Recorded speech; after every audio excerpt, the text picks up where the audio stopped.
Welcome back. Well, let's get to the big conversation. And this is a big focus area for the industry, and markets have been tracking India's decarbonization journey for a while. One player at the forefront of this revolution has been ReNew Power, one of the largest independent renewable energy power producers in India and, of course, around the world. ReNew now has 7.4 gigawatts of operating renewable capacity. That is an addition of 1.5 gigawatts of capacity this year.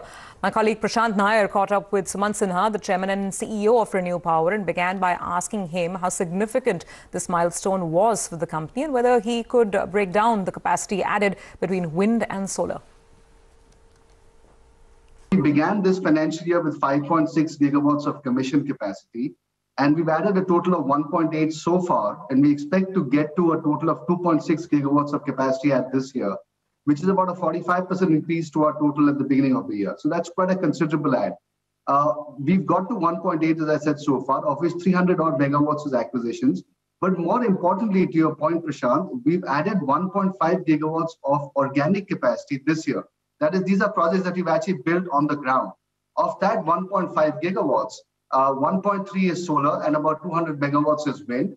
And within the 1.3 gigawatts of solar, we've actually done almost 1.2 gigawatts in the state of Rajasthan, which is actually the first time any company has done more than 1 gigawatt in a single state in India. So we're actually very proud of that. And we're very proud that we're actually building assets on the ground, because ultimately we need to, as we all know, set up 500 gigawatts by 2030 as a country.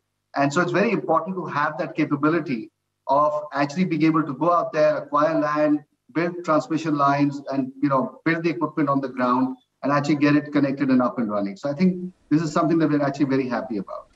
Mr. Sinha, you have a stated target to reach 18 gigawatts of capacity by FY25. I mean, that would be 120% higher than, where you aim to be at the end of this financial year. Could you tell us how you plan to do this? How much is this going to be fresh organic capacity? And, how many are you proposing to do acquisitions as well of up and running capacities? Yeah, so, you're absolutely right. We expect to get to about 18 gigawatts by 2025, which is, as you rightly observed, a pretty significant increase of capacity from where we are right now. I think the most important thing to know there is the fact that we're fully funded for this capacity add. We already have almost $1 billion of cash sitting with us, and with the fairly robust cash flow generation that we'll have from our projects, we are fully funded to get to 18 gigawatts. So I think that's point one.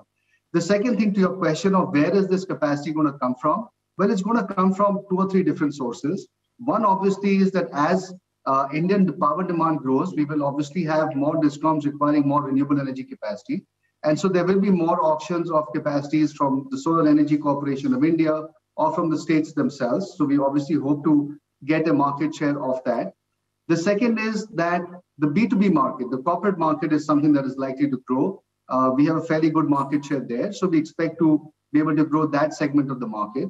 And the third really is, as you rightly mentioned, acquisitions. And, there are a number of companies that come in, don't perhaps execute as they thought that they would want to, and therefore are looking to sell assets. Or there are some companies that follow a model of building and selling. And so there are always a set of assets that are available in the market. And, we have the opportunity of taking assets and improving their performance quite significantly because of our very deep operating capability and our digital interventions that we're able to do and work that we can do on the financing side.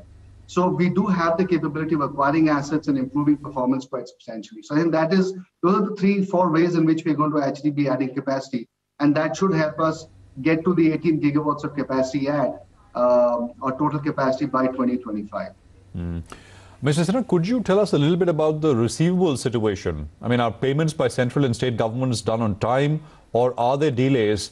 What are your days receivables? Yeah, so look, terrific question, because this is obviously a very important question for all investors. So then the first point to note is that all projects where we are selling to the central government through the Solar Energy Corporation of India and through them into the states, all of those are actually paying on time. So we have no issues there. And then there are a couple of states like Gujarat and Rajasthan, and of course, corporate customers that are also paying on time. So almost 50 to 60% of our total portfolio is actually paying us pretty much on time. Now, for the balance, which is really some of the states, there are states, of course, that are paying us 6 to 12 months late. And that does not really help us, of course.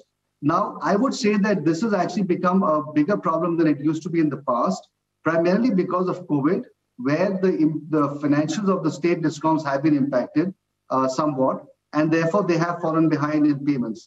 But again, let me hasten to add that this is only from some of the states. By and large, a lot of the states and the central government are paying on time.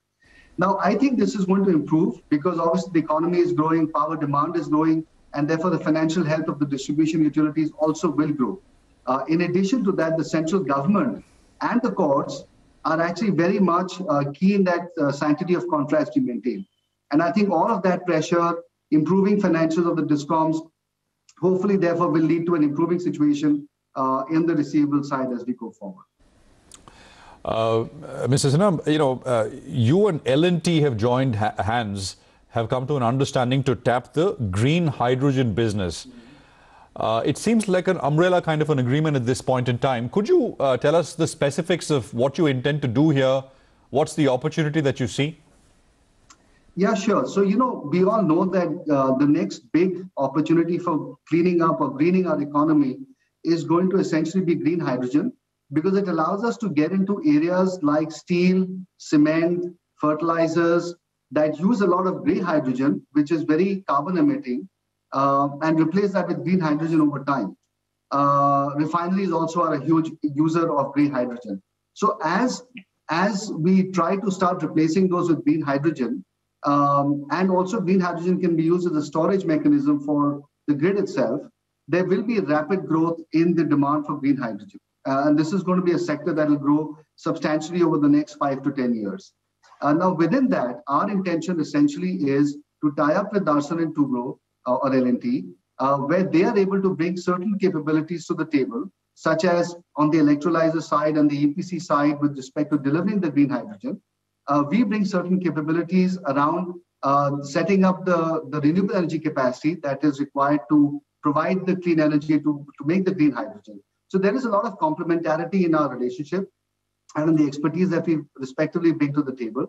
And our intention is that as companies desire to get more green hydrogen, we will actually, in terms of our partnership with L&T, be able to provide solutions which are fully end-to-end that not a lot of other companies will be able to provide, and that we feel will put us in a very competitive position to be able to provide these solutions at a price that is very attractive. And so really that's the genesis or the reason of the partnership with L&T. And I think it's going to be quite successful. And we are actually very thrilled to have partnered with L&T on this. Mr. Sinha, it's a pleasure and great speaking with you here on CNBC TV 18. Good luck with your ventures into the green energy, green hydrogen space, and of course, all the very best as far as the core business at ReNew is concerned. Thanks very much. Thank you so much, Prashant. All right, that was an interesting chat with Sumant Sinha over there. He's talking about the planned capacity addition, saying that they're fully funded in that area. Also talking about the opportunity from green hydrogen, as well as the partnership with L&T. With that, we get into a short break now. When we come back, we'll talk a lot more about the markets and some stock-specific action.